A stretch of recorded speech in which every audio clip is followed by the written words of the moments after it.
What's up guys? In this tutorial, I will show you how to screen mirror your iPhone to your iPad.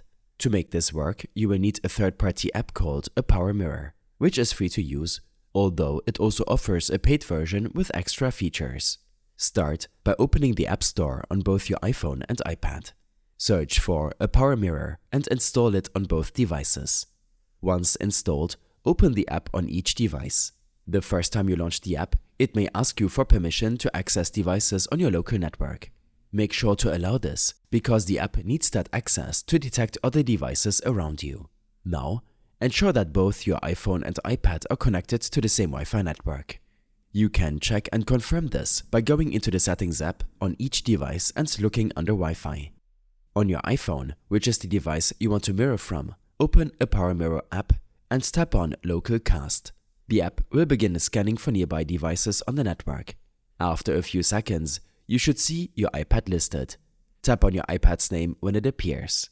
A screen will pop up asking if you want to start the broadcast. Tap Start Broadcast, and your iPhone screen will begin mirroring directly to your iPad. You can now view your iPhone screen in real time on the iPad. When you're done, return to a Power Mirror app, tap Disconnect, and then select Stop Broadcast to end the screen sharing session. I hope this helped you out. Leave a comment if you have any questions, and see you in the next one.